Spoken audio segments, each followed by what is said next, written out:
The Wari Empire was one of the great powers of the ancient Andes. Long before the Inca rose from Cusco, Wari roads, planned cities, administrative centers, textiles, and ritual systems linked mountains, valleys, and coasts across a vast landscape. Yet in our history, that power fragmented. Its cities faded, its networks loosened, and the Andes moved into a more divided age. But what if that was not the end? Image_shorts_1. A lone Wari figure seen from behind, standing on a high Andean ridge at sunrise and looking toward a distant stone city in the valley below. Emotional atmospheric vertical composition, no readable text, no modern anachronisms, 916.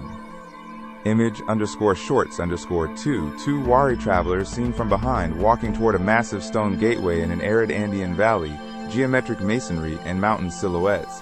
Warm dawn light, vertical composition, no readable text, 916. Image_shorts_3. Extreme close-up of an ancient Wari textile fragment with intricate geometric patterns and earthy red, ochre, black, and cream dyes, tactile woven fibers, warm studio lighting, no readable inscription, vertical macro composition, 916. Imagine a world where Wari decline was not a collapse, but a warning. A world where drought, distance, and provincial autonomy forced reform before the imperial system broke. In this alternate timeline, a world of speculation, not history, Wari roads remain active, terrace systems expand, and administrative centers become the skeleton of a more durable Andean state. Image_shorts_1. A lone Wari messenger seen from behind running along an ancient stone road through green Andean valleys, mountains rising around the path, vertical cinematic composition, no readable text, 916. Image_shorts_2. Two Wari ritual specialists seen from behind standing before a carved stone ceremonial doorway, warm light filtering into a quiet chamber, respectful atmosphere, vertical composition, no readable text, 916. Image_shorts_3. Extreme close-up of a quipu-like bundle of colored cords and knots resting on dark woven cloth, warm directional lighting, no readable marks, vertical macro composition, 916. What would the Andes look like if Wari authority survived for centuries longer? Would later Cusco-centered state formation ever take the same imperial form? Would Andean cities, roads, food systems, and sacred landscapes develop around a different center of gravity? This is the story of the Wari Empire that never fell. Image_shorts_1. A single Wari standard bearer seen from behind standing on a mountain pass, holding a patterned textile banner with abstract, non-readable motifs. Wind moving through the cloak, vertical composition, no readable text, 916. Image_shorts_2. Two Wari builders seen from behind examining a carved stone planning model of a city district. Workers and stone blocks visible beyond them. Vertical composition, no readable text, 916. Image_shorts_3. Extreme close-up of a polished stone llama figurine on woven cloth, ceremonial wear visible on the surface, warm studio lighting, no readable inscription, vertical macro composition, 916. Historically, the Wari flourished during the Middle Horizon, roughly between the 6th and 10th century CE. From their Ayacucho heartland, they projected influence through planned settlements, administrative compounds, roads, storage, ritual life, and elite exchange. Their control was not uniform everywhere. It was a mosaic of direct rule, allied elites, colonies, and regions that only partly accepted Wari influence. That mosaic was powerful but fragile.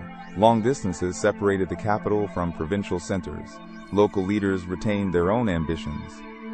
Drought and water stress threatened crops. If the center could not coordinate labor, storage, and ritual legitimacy, the Wari system could loosen one valley at a time. In this alternate timeline, the decisive shift begins with a fictional reforming ruler, remembered simply as Raku of Wari. He is not presented as a perfect conqueror. He is a crisis ruler, severe, pragmatic, and obsessed with turning roads, quipu accounting, storage, and water management into a stronger imperial system before the empire's outer provinces slip away. The first test is environmental. A prolonged phase of drought grips the central Andes. Fields weaken, canals run low, and communities at the edge of Wari influence begin to question whether the capital can still protect them. The crisis does not destroy the empire immediately. It exposes every weak joint in the imperial network. Pressure also rises from the coast and frontier valleys. Northern coastal polities hostile to renewed Wari control raid exposed routes and storage sites, while highland communities delay tribute and test the limits of imperial authority. The danger is not one enemy, it is the possibility that the entire mosaic of control will unravel at once. Raku answers with administration before conquest. He orders an emergency census and redistribution system recorded through Kipu accounting. Messengers move between valleys. Storehouses are inspected. Labor obligations are recalculated. Food is redirected toward loyal and vulnerable districts. In a time of scarcity, information becomes power. The system does not solve hunger everywhere, but it buys time. Wari patrols secure roads. Provincial centers receive emergency supplies, and rebellious leaders are isolated from the communities they claim to defend. Some are removed by force. Others are brought back through negotiated obligations, public works, and access to food reserves. This is the first turning of the wheel. The crisis proves that Wari's survival depends on more than ritual prestige. It requires roads that move people, storage that moves food, Kipu records that move information, and provincial centers that obey even when the weather turns against them. Wari does not become invincible. It becomes harder to break. Raku's reforms continue after the immediate drought. Instead of a single grand miracle, the empire invests in practical resilience, repaired canals, expanded terraces, better road maintenance, more reliable storage, and stronger links between highland farms and coastal valleys. The Wari state learns to manage scarcity, not pretend it can abolish it. Politically, the center also changes. A council of provincial lords, ritual specialists, military officers, and Kipu officials is drawn more closely into the capital's orbit. This is not modern representation. It is negotiated hierarchy. Local elites keep prestige, but their power now depends on participation in the Wari system. The northern coast becomes the next test. Rather than portraying the coast as a single enemy, Wari's strategy works through divided local elites, trade access, marriage alliances, ritual feasts, and military pressure. Some coastal communities resist, others accept incorporation because Wari roads, storehouses, and protection offer advantages in a difficult age. Integration enriches the empire without erasing every local identity. Coastal metalwork, ceramics, marine symbolism, shell exchange, and skilled artisans enter the Wari sphere. Wari art remains recognizable, but its imperial style becomes broader, absorbing regional traditions into a shared Andean visual language. Generations later, the empire faces a deeper environmental challenge. A prolonged phase of colder, drier instability strikes parts of the Andes. Frost damages highland crops. Rainfall becomes unreliable. Provincial communities again measure the empire by a simple question: can Wari still make life possible? The old reforms help, but they are not enough. Storage systems slow the crisis. Roads move relief. Fishing fleets and coastal exchange provide alternatives. Yet hardship still spreads. The empire's strength is real, but so are its limits. In the south, Highland and Titicaca region polities, shaped by the Tiwanaku sphere, see opportunity. They do not appear from nowhere, and they are not mere rebels. They represent another powerful Andean tradition, one that refuses to let Wari define the entire highland world. The Southern Alliance strikes into contested Wari territory. Isolated garrisons fall back. Local grievances flare. Roads that once carried orders now carry rumors. The empire faces a conflict that is military, political, and environmental all at once. A later fictional ruler, Malku Raku, confronts the crisis from Wari. His advisors divide. Some demand total repression. Others warn that food, roads, and loyalty are already stretched thin.